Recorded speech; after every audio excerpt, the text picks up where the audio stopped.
Les relations entre hommes et femmes passent généralement par 3 étapes distinctes. La première est celle de l'attirance mutuelle. Vous aimez une fille et elle vous aime en retour. C'est le début d'une relation. La deuxième étape est celle de la relation elle-même, où vous êtes tous les deux attachés l'un à l'autre. Enfin, la troisième étape est la rupture. J'ai remarqué que beaucoup d'entre vous, dans les commentaires, sont confrontés à un problème récurrent. Comment faire évoluer une fille de « je ne t'aime pas » à « j'aime ce gars et je veux en savoir plus sur lui ». Dans cette vidéo, je vais vous expliquer exactement ce que vous devez faire pour inverser cette dynamique. La clé réside dans un concept plus profond que j'aime appeler l'équation d'investissement. Nous avons grandi dans une société qui nous dit, dès le plus jeune âge, si tu veux qu'une fille t'aime, tu dois être gentil, lui rendre service et lui acheter des cadeaux. Cela n'a aucun sens. Il est temps d'effacer cette idée de votre esprit et de la remplacer par cette règle. Une fille commencera à vous aimer quand elle investira en vous, et non l'inverse. Pensez-y comme à un jeu. Plus vous perdez de l'argent dans un jeu, plus vous voulez continuer à jouer pour ne pas arrêter sur une défaite. La même chose s'applique aux relations. Plus une fille investit en vous, plus elle s'attachera à vous. Mais si c'est vous qui investissez constamment en elle, c'est vous qui allez vous attacher le plus. Cela ne s'applique pas seulement aux relations amoureuses, mais à toute interaction humaine.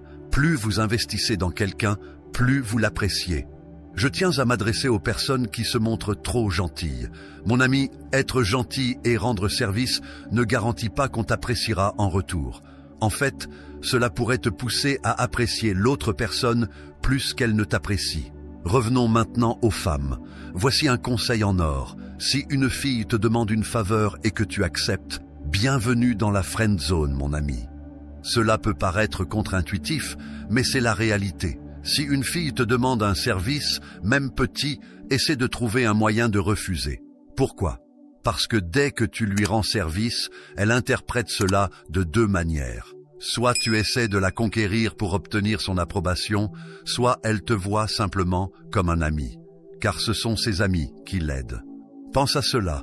Quand une fille est belle, tous les mecs tentent de la conquérir. Chaque fois qu'elle demande quelque chose, ils se précipitent pour l'aider. Si tu fais de même, tu deviens comme tout le monde. Ce n'est pas parce que les femmes sont mauvaises, c'est juste leur nature. Mais si tu dis non, elle commencera à te voir différemment. Elle sera intriguée et voudra en savoir plus sur toi. Il y a une dernière chose que je veux que tu comprennes. Si tu combines cela avec tout ce que je viens de t'expliquer, tu auras la formule parfaite. Mais avant de continuer, faisons en sorte que cette vidéo atteigne les 3000 likes. N'hésitez pas de partager cette vidéo avec vos proches. Ce dernier point concerne l'augmentation de ta valeur personnelle. Imagine que les rencontres sont comme un marché. Sur le marché financier, quand une ressource est rare, elle devient plus précieuse.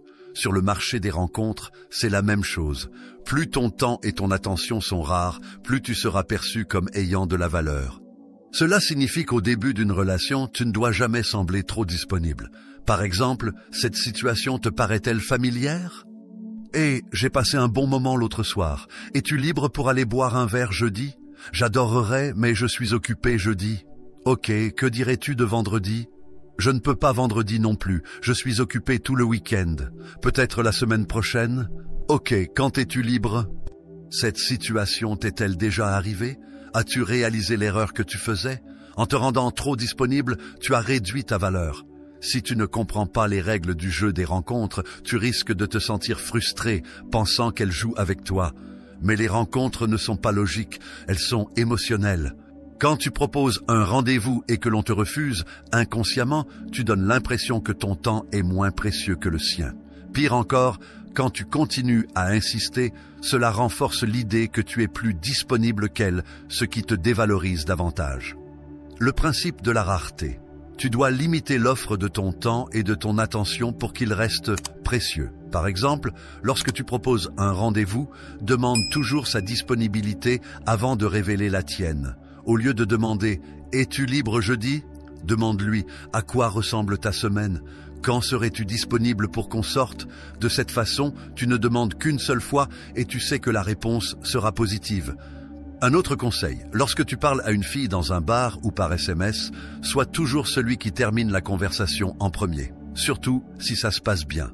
Même si tu es tenté de continuer, crois-moi, plus la conversation dure, plus tu risques de perdre ton côté unique. Fais-toi une règle de dire au revoir en premier. Dis quelque chose comme « Je dois aller dîner avec des amis, mais j'ai adoré parler avec toi, on se reparle bientôt ». Cela laisse une impression positive et elle se demandera si tu es aussi occupé avec d'autres. Sois un homme occupé. Fais en sorte que ton emploi du temps soit chargé. Plus ton temps est demandé, plus les gens, y compris les filles, apprécieront ces moments passés avec toi. Fais en sorte qu'elle se demande si d'autres femmes te convoitent. Cela ne signifie pas que tu dois lui montrer que tu es pris, mais laisse-la deviner. Les femmes trouvent souvent les hommes engagés plus attirants parce qu'ils représentent une forme de défi. Enfin, agis comme si tu étais déjà pris, sans pour autant qu'elle sente qu'elle n'a aucune chance avec toi. Cela la poussera à faire plus d'efforts pour retenir ton attention.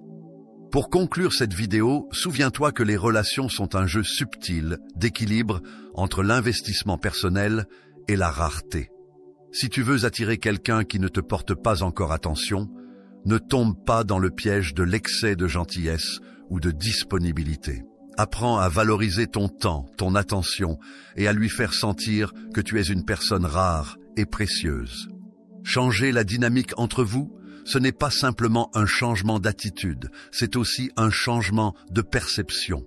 Si tu es perçu comme quelqu'un de confiant, qui ne court pas après les autres, les gens, y compris les femmes, seront plus enclins à te voir comme quelqu'un de valeur.